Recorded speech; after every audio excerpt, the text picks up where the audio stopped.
everybody. Welcome back to A Late Show. Let's say hello to John Baptiste. John, hello. Ooh, I love your musical bird-like language. John, I got to give you a warning here. What we're about to talk about in this act of the show is for mature audiences. And not that you're not a mature person, but I know that you're pure as the driven snow. And I wouldn't want to scandalize you. Okay? Better a millstone should be tied around my neck and cast into the deepest part of the river. Deepest part of the river, Then one should scandalize his band leader. Oh, I like that twist on that. I like that. Come on, Just man. keep it in mind. Just keep it in mind. How are you feeling? I'm feeling like I have whiplash. This whole year has felt, it's just so much to process. It's felt like a quick spin. Yep. And now the inertia, it's just, you know my body has landed right here. I've done some sailing where you sail you go at sea for a week and you come back and like everything, you're still, but the whole world is moving. That's what it feels like right now. Even the chance that this could be over, like he could be leaving and the vaccine is coming, I'm just swimming to the possibilities. I'm really hoping that it is over, whatever that means, and that this is a new beginning. But you know, we just got to just take it one day at a time. Do you have something calm that could turn my soul into a still ship on a silent sea? I like what you was dealing with when you just hit me up. You said 250 years. Wow.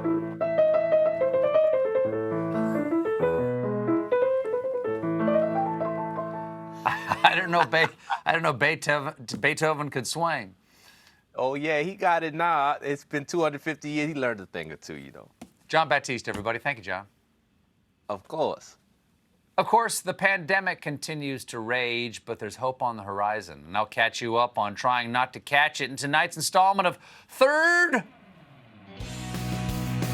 This will be a December to forget about it. Hey, I'm...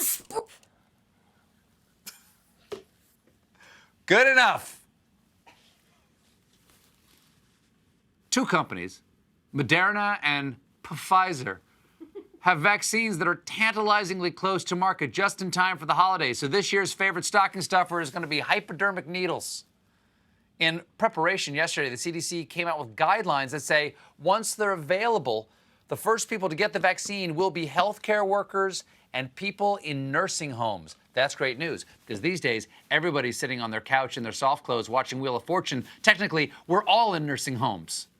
Then, in February or March, the next priority groups are likely to be people over 65. And finally, by April or June, healthy, non-essential workers younger than 65 will begin receiving the vaccine.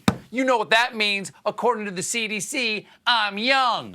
Woo! Time to Fortnite an electric scooter while vaping a dab. Who's WAP now? Me? Because I seriously do not know what a WAP is. Now, we've all heard the stories of people flouting CDC guidelines to come together en masse for traditional late November get-togethers. And I don't mean Thanksgiving. I'm talking about orgies. Though, what is that image? What? Oh my. Both involve stuffing. Because apparently, a New Orleans swingers event became a super spreader after 41 attendees tested positive for coronavirus. Technically, every orgy involves super spreading. Also, let's look at that number again. 41? That's interesting, an odd number. That means 20 couples and Carl. The event in question was the annual Naughty in Nolans swingers gathering. Oh no, but if this can happen at Naughty in Nolans, it can happen anywhere. I'm looking at you, Dirty in Detroit, Domination in Des Moines, Flesh Fest in Flagstaff, Bone Jam in Birmingham, and Butte Stuff. Who could have seen this coming? Everyone. Except the organizers of Naughty in Nolans, who thought they could create guidelines to make the safe sex event safe for sex. For example, there was no dance floor. So attendees instead swayed in place at their tables. Eliminating dancing to keep your swingers convention safe is like leaving the sprinkles off your ice cream cone before you rub it on your junk. Participants were also asked to keep detailed diaries of everyone they had contact with for more than 10 minutes at the convention, regardless of whether that contact involved sex, because nothing sets the mood in an anonymous flesh pit like detailed written records. Plus, it'd be fun for your grandkids to find. Surprisingly, the city was on board with the event. One New Orleans spokesman said they expected full compliance with safety guidelines. There's your mistake. Not everyone's into full compliance. Some people are only compliance curious. Some just like to stand in the corner and watch other people comply, like Carl. Unfortunately, attendees got a little tired of complying. According to the event's organizer, they were super diligent on the first 2 days, and then they said, "F it, it's our last day." Really? On the last day of an orgy convention is when people say, "F it"? I assume that's what they yell when they fire the starter pistol. And I assume there's a starter pistol, because you would have to put one to my head to get me to go to an orgy. Turns out it's not so easy to maintain proper social distance in the rub room, because just one day after the event ended, they had their first reported COVID case. The event organizer said it was a wife who tested positive, but her husband tested negative. Youch. I think I know who got naughtier in Nolans. Oh yeah, honey.